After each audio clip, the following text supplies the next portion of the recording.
पे और माइक पास पे रखियो. Good evening, everybody. Good evening, everybody.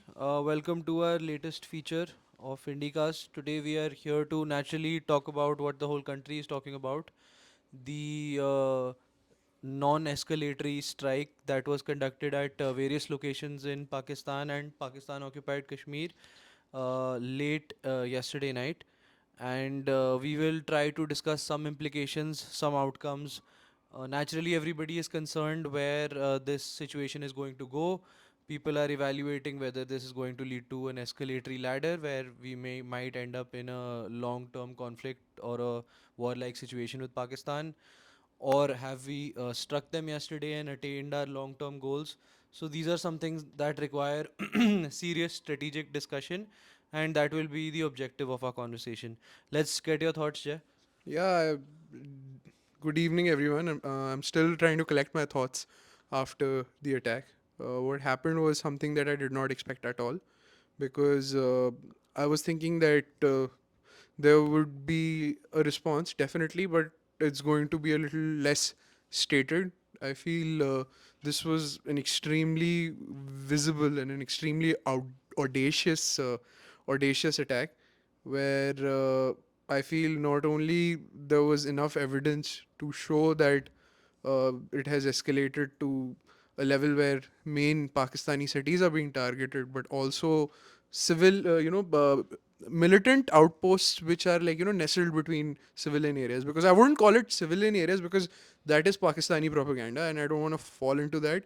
But militant hideouts in civilian area. Now, of course, a lot of people will say that, oh my God, you're trying to take the Israeli narrative where they're trying to justify their violence against Hamas, but it is a very well known fact that a lot of militants, specifically who are trying to wage a guerrilla war, they use civilians as human shields. It's got nothing to do with Hamas or LET. Even the LTT, the Liberation Tigers of Tamil Eelam, did it pretty well. In fact, a lot of casualties that was caused on the Tamil civilians during the Sri Lankan Civil War was because LTT was also using those Tamil civilians as human shield. I mean, not to mention that there were a lot of excesses that was committed by the Sinhalese forces, but that is not the point. Yeah. So I was extremely surprised that such an audacious attack would take place in an area which was surrounded by a lot of civilian establishment. The Indians claimed that they were targeting not only the Lashkar-e-Toiba, they were going after the Jaish-e-Mohammed, and they were also going after Huji.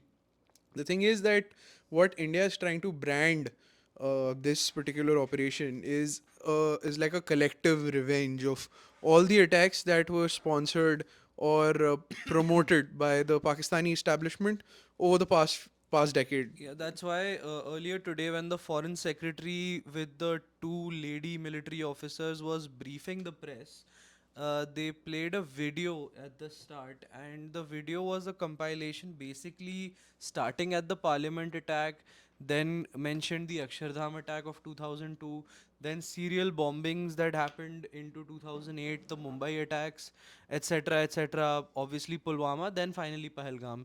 So there was a collective mention of the ways that the frustration has been building up in the Indian policy making circles with the backing of these irregulars by the Pakistani military and intelligence agencies, which basically nobody can deny. Even they don't properly deny it. There was an admission by the Pakistani defense minister last week also that basically he said something to the extent of them having to do the West dirty work or something like that.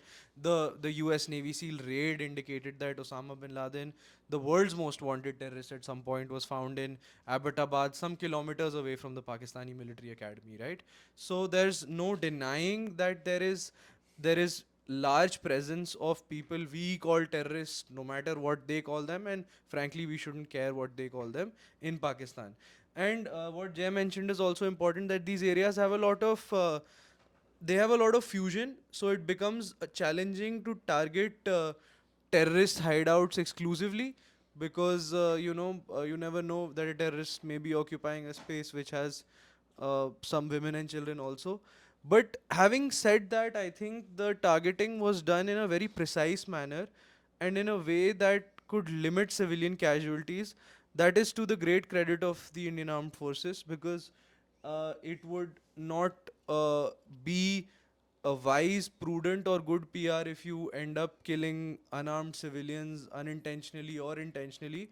So, if they were able to keep the strikes targeted at terrorist base camps and then, sort of not get entangled into like an aerial jet face off kind of situation, I think that is a huge victory. Situations like this can backfire sometimes. What if the Rafales, which now it has come out into public domain that maybe Rafales were used. I'm still not in a position to say what aircrafts were used and where they took off from, and I think government is intentionally not delivering that information for good reason also.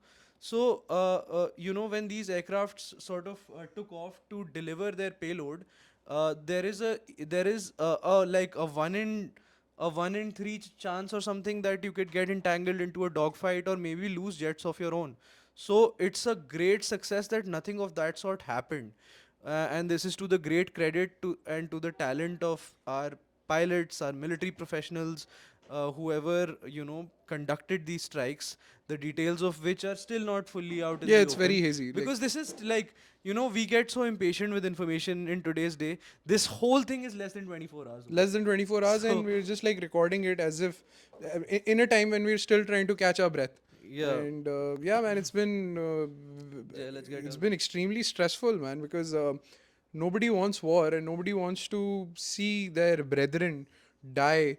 And but again, like, the thing is that with respect to states like Pakistan, there is like not much option left. And what surprises me are that a lot of people on the other side of the border now are trying to compare this like as a global war against Islam. That's what the Pakistanis are trying to do. But I don't think it's a global war against Pakistan. I think it's more of a regional conflict where the misuse of resources towards harboring militant organizations and terrorists has actually backfired and blown up on your face, irrespective of your religious identity or your ideology. I don't think it's got anything to do with a war on Islam that a lot of people are trying to say, or a war or global war on Muslims.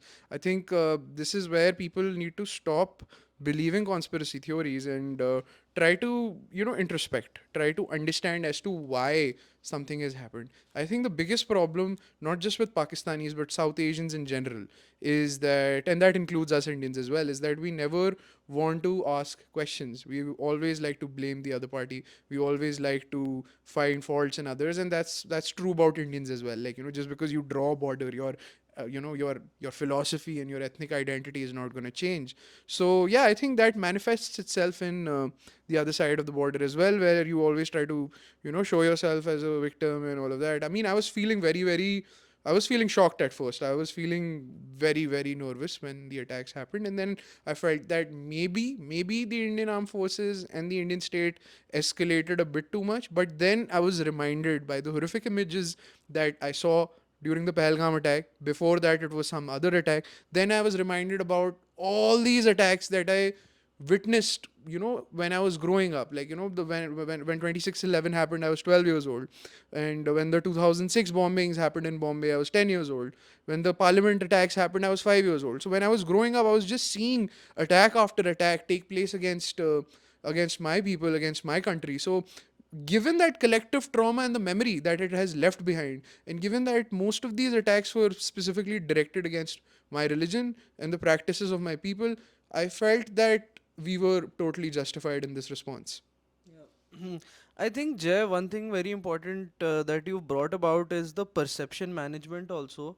So we have a bunch of friends in the fairly liberal circles that are so anti-war that they're almost delusional. Now, see, you have to understand that peacemaking is a peacemaking is almost like a truce.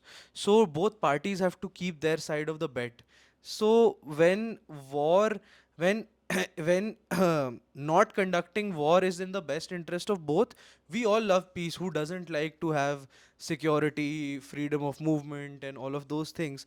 But you have to understand when the other party is so viciously determined to wipe out your existence, sometimes war is the only outcome left.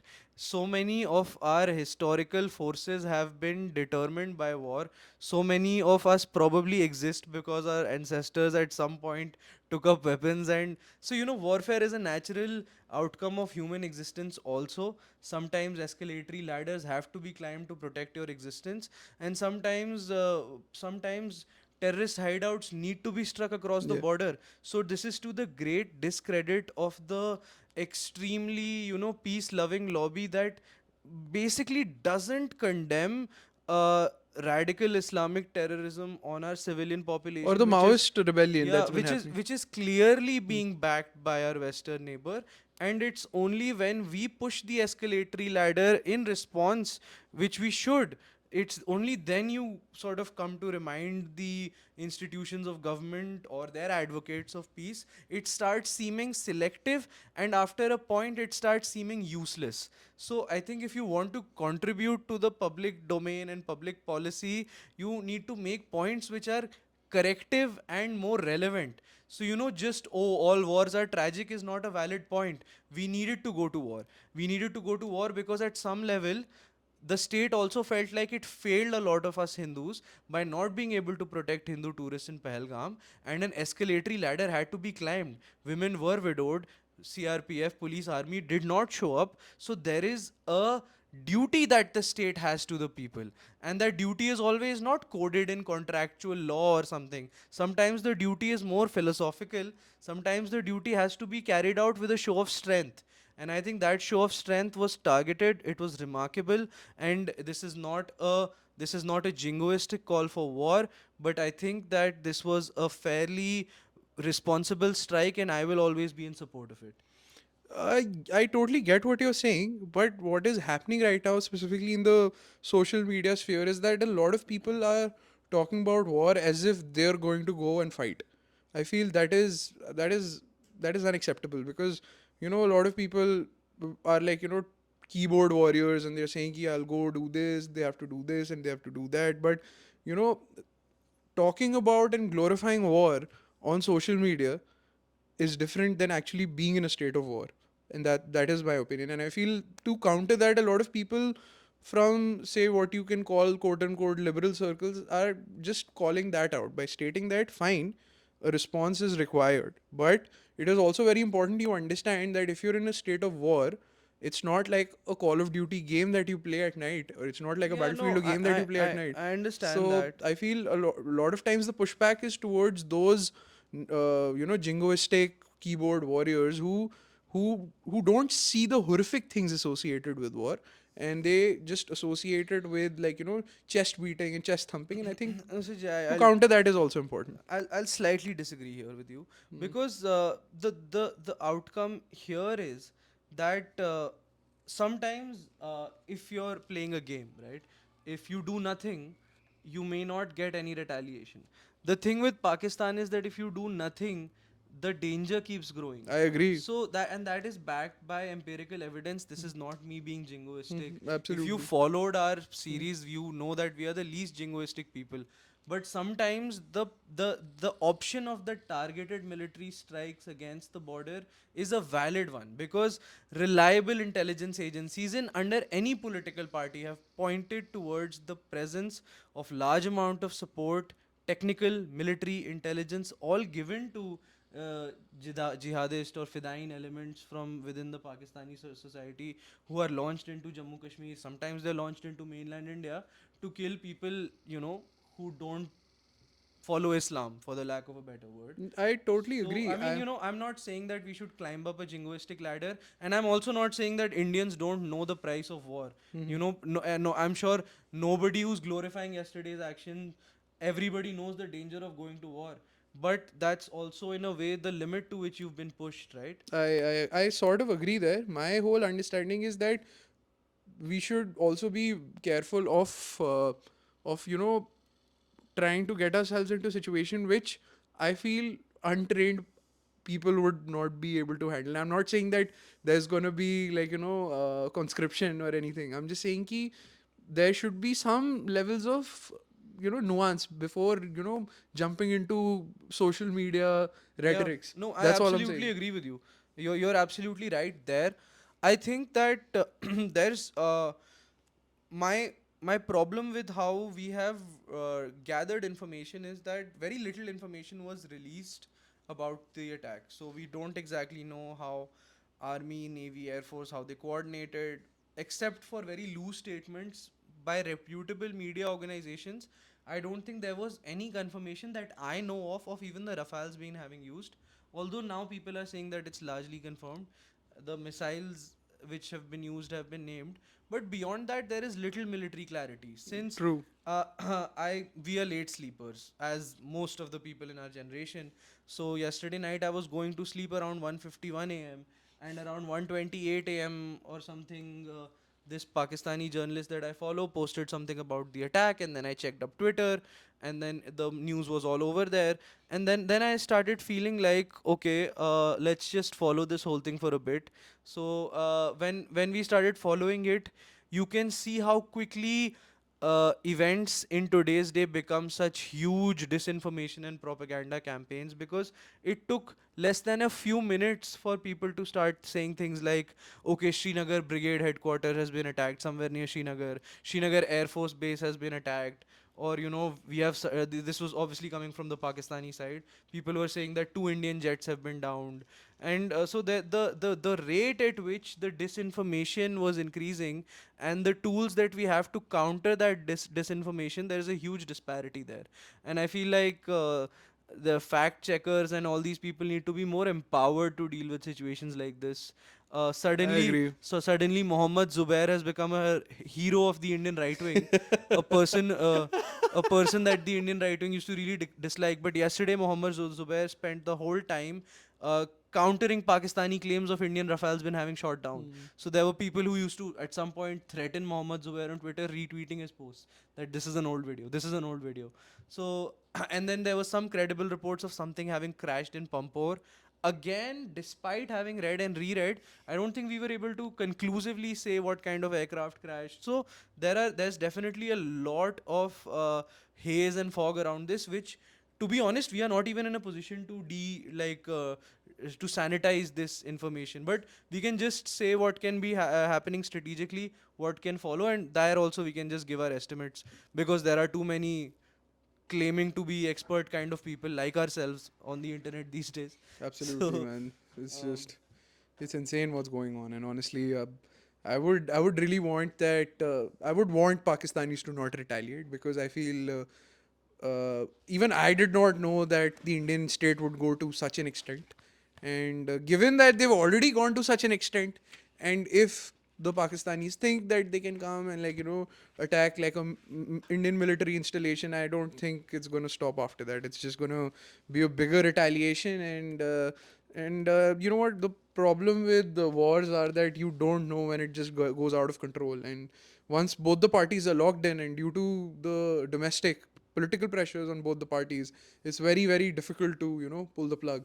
I mean, the best example in front of us is the special military operation that was launched by the Russian state, where they thought that it's going to be a quick in and out like they did in Czechoslovakia or Hungary, and within no time they would reach Kiev and Zelensky is going to run. But they did not realize that in the last 30 years there was a very strong Ukrainian nationality that was groomed, and that really blew up on the Russians' faces, and they literally had to get themselves involved in this protracted war of attrition. So my main goal is now to avoid that for the Indian state and the Pakistani state as well.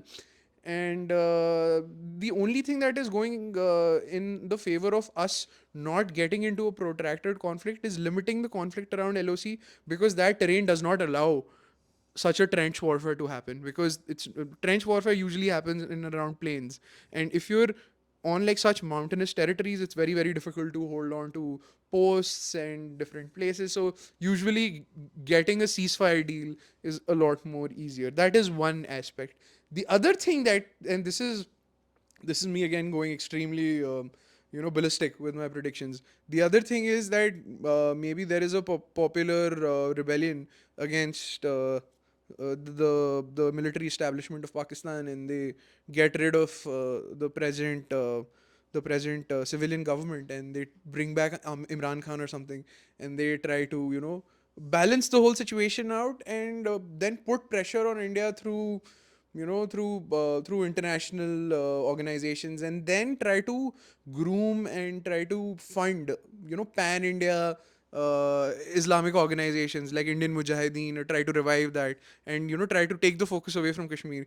That is another option. Third option is that Pakistan comes and retaliates Indian posts, uh, not just in POK but also in other parts of the country, specifically the western parts of the country, and then India goes in for the kill, and it's like a swift 14 or 15-day war, and maybe this could signal the end of Pakistan. But again, that is me just thinking Yeah, I mean, out of that is me again thinking in a very irrational way that is see, not grounded in reality. But again, this could happen given how things people how quickly things change.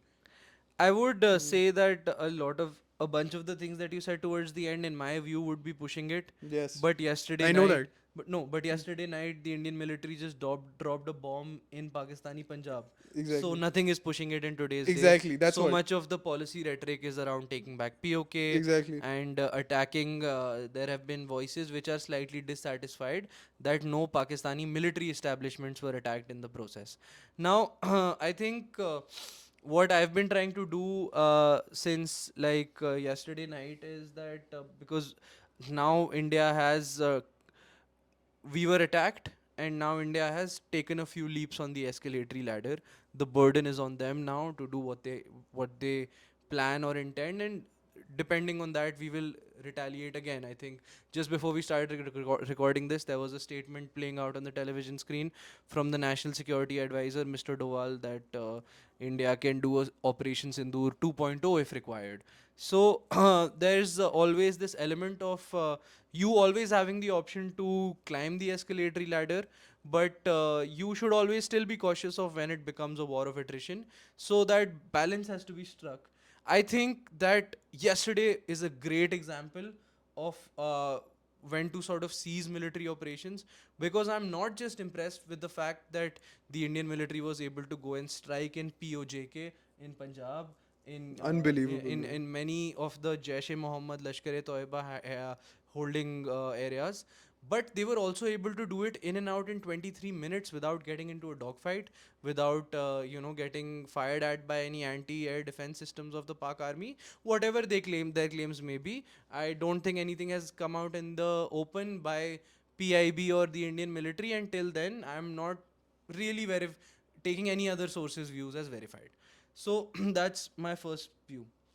Since yesterday night, uh, with the help of AI and a very good friend of mine, Sumedha, I have been gaming out some simulations of what uh, what could happen as a potential response, because many think tanks in the West do this, especially when they have to make forecasts about operations in the South China Sea, whether Taiwan will be taken over by the Chinese. So these a lot of military strategy games are used to forecast and predict realistic outcomes. So one thing that I've been doing since yesterday is that we've been coding out responses and actions on the part of India, and then counter actions from Pakistan, and then there is an escalatory ladder that eventually becomes very difficult to get out of. So we should always know that if we are doing targeted military strikes, we must know how to secede those operations. I think that if you, for example, I took some AI help from for this exercise, and so there are some examples like this, right? So if you do some nuclear posturing as Pakistan, if Pakistan proceeds to do nuclear posturing after the attacks of last night, it's likely to face global backlash.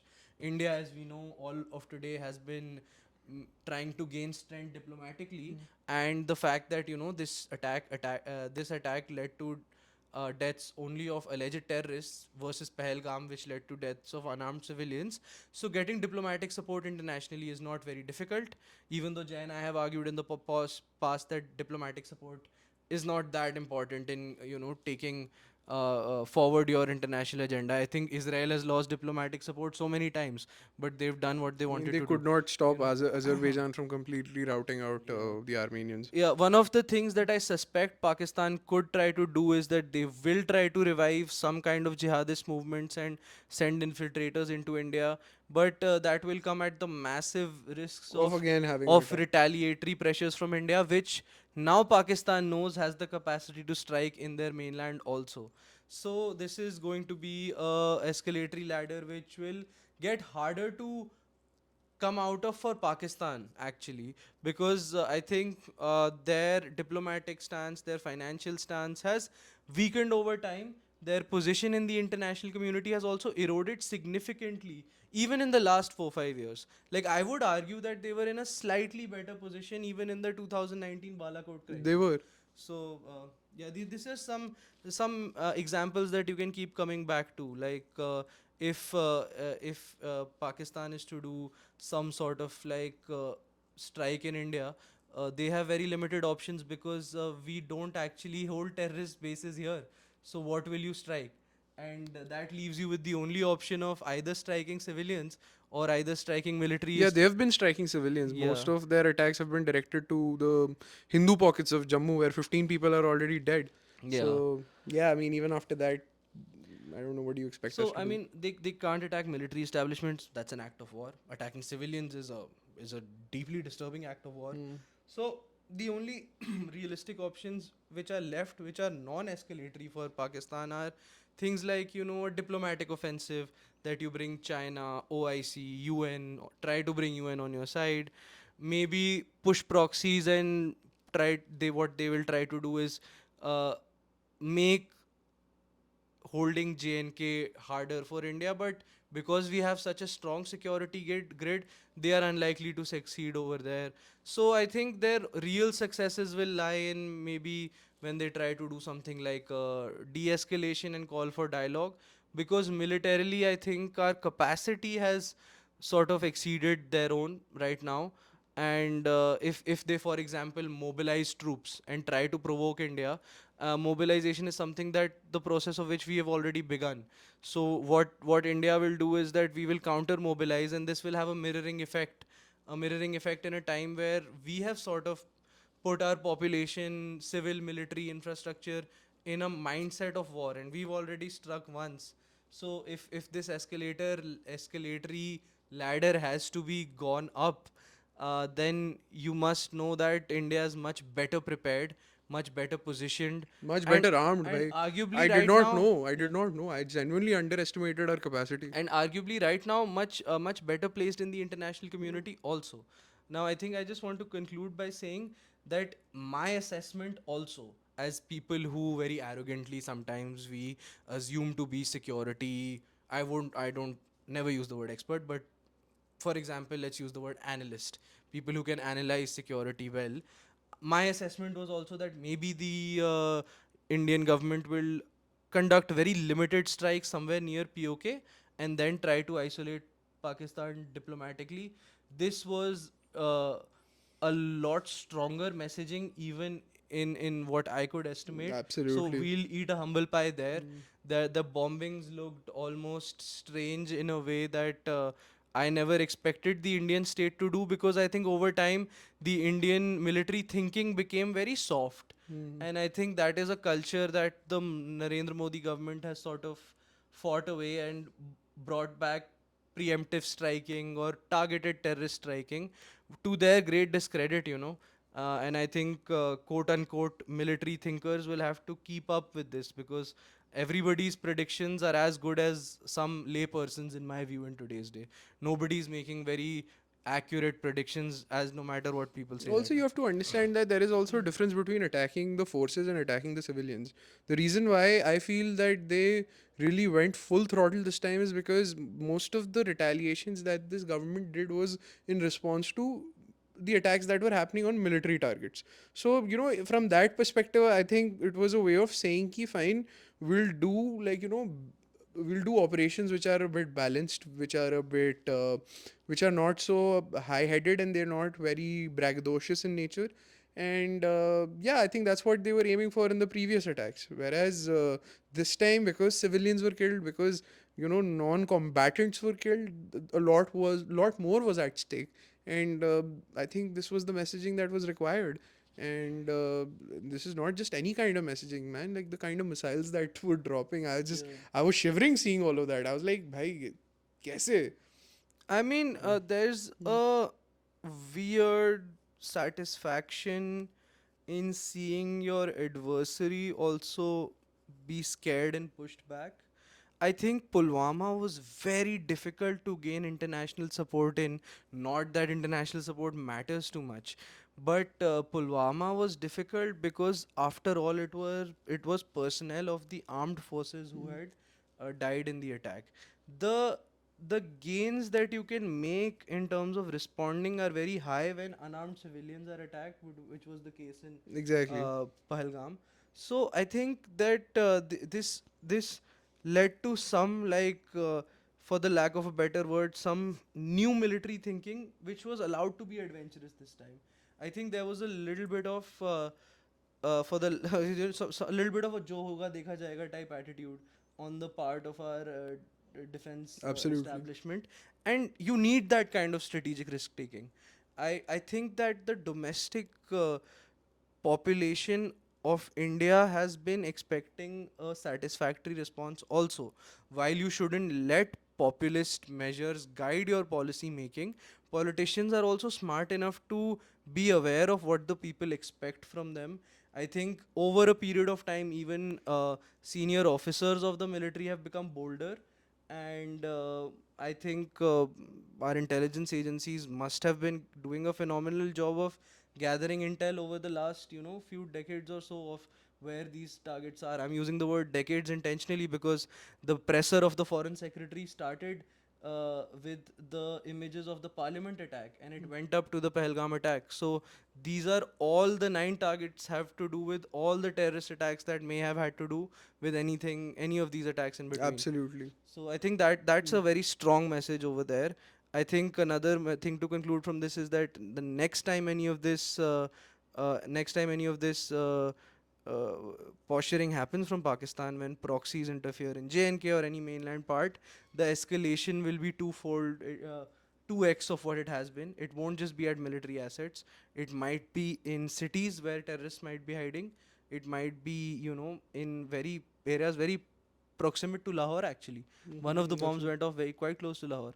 Okay. So Yeah, I uh, think I totally understand that perspective, and it's just I just hope that we reach a point where people are not pinched to such a level where they have to resort to such actions. But sometimes people have no other option but to do so. And as rightly, I think what our intelligence agencies did and what our armed forces did was in a way a very important posturing, a very important form of posturing, where they were trying to send out a clear cut message that not only are we prepared for a full scale war, but we are also prepared for, like, a limited type of a limited type of altercation on the borders.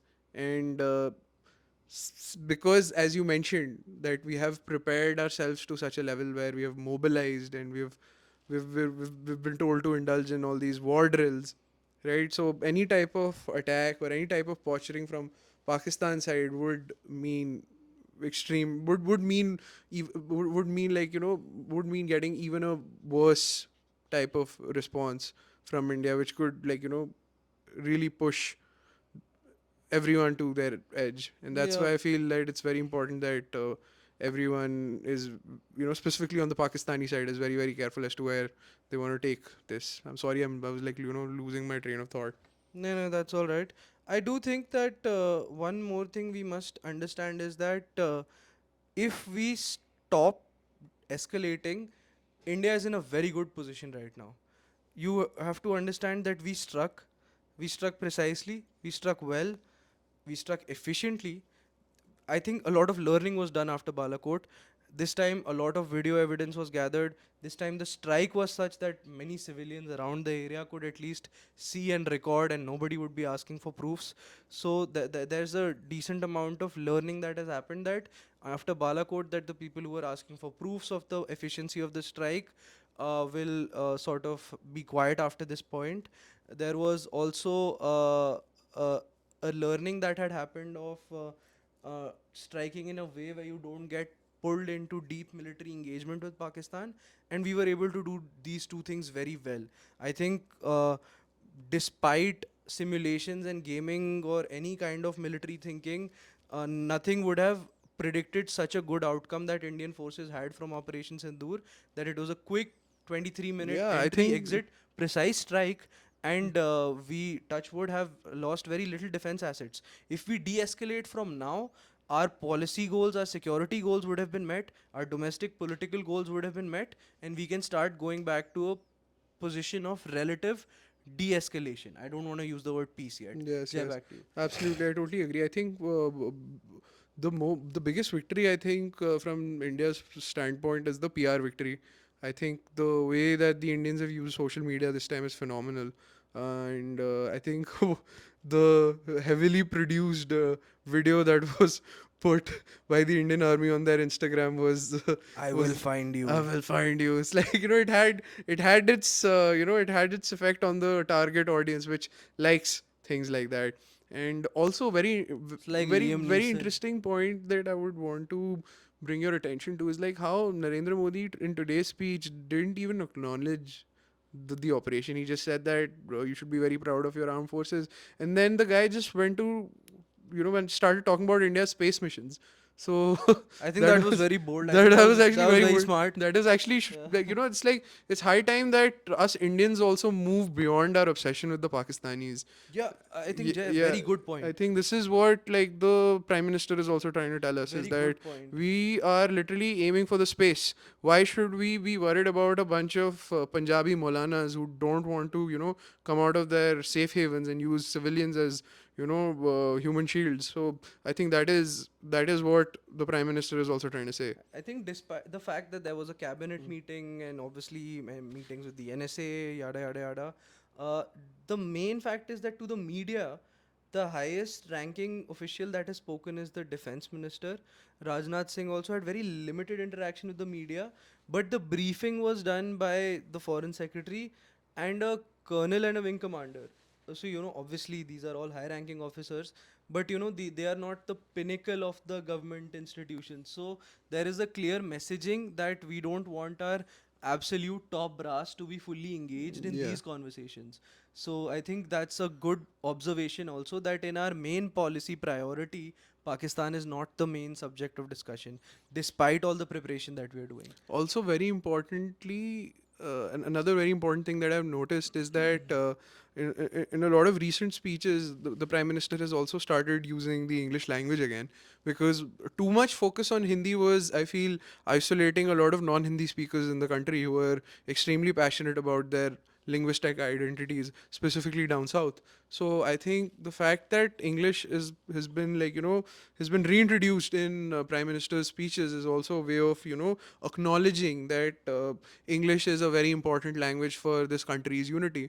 That is the hard reality. The day you try to, take it away from that, a lot of regional pan-linguistic movements would start appearing, and you would again go back to the, linguistic reorganization movements, which saw its fair share of violence and mobilization on parts of the civilians. So it is very very mature on the side of the prime minister as well, because you don't want to be a Sri Lanka. You don't want to be in a position where you make your linguistic minorities believe that their language is not important. And I feel that the fact that his speeches were also in English is also a way of, reaching out to everyone. And not to mention that in midst of all this chaos, the declaration of the caste census.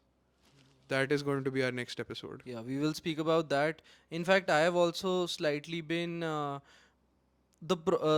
problem with what we have been going through as a country over the last few days is that almost exclusive focus has been taken over by Pakistan. I am getting a little impatient to start talking about the Something else. countering and the near elimination of left-wing extremists in Oh yeah, we Chhattisgarh. can. So the MHA and the Chhattisgarh police have done a great job there. That is one Absolutely. subject on our Oh, internal security grid that I want to talk about. I want to talk about 2 years of the crisis in Manipur and how we can improve on that front. So that's why you. I am very happy that this successful strike was conducted. I burn in hell to all the militants who were killed yesterday. Excellent strike by the Indian military. My assessment would be that let's now focus on sustained de-escalation and a restructuring of our internal security grid in a way that further insurgencies don't happen, further cross-border infiltrations don't happen, and then Jay and I will also release our next feature on the near elimination, and I'm using this word intentionally, the near elimination of left-wing extremism in Chhattisgarh and Yeah, this is the first time they've offered a adjacent ceasefire. states. They've offered a ceasefire, the first time. So after a very long time. Anyway, my final thoughts is that a very interesting perspective has come from Manipur. People in Manipur were saying that the fact that you making Manipuris do a war drill is like the biggest type of joke ever. Because like the state has already been indulged in the worst civil strife it has seen in a very long time, and then suddenly, because of the country's altercations with its western neighbors, the whole of Manipur is being told to go and prepare for war drills. It's just a very dirty joke. Yeah, but Anyway, yeah, I think concluding conversations, we are very proud of our armed forces for yesterday's strike. Very absolutely. successful strike, and Godspeed to our brothers on the LOC who are still facing some small arms fire. I think this engagement, if done right and managed well diplomatically, is going to work out hugely in India's favor. So, in all terms, it's been a success. And Yes, those are my concluding remarks, Jay. same, likewise. Anyway, thank you so much. Excuse me. Thank Thank you you so for much. joining us. Don't, Keep tuning in. yeah, don't, and And don't spread hate amongst each other. yeah, Very important. thank you. Bye.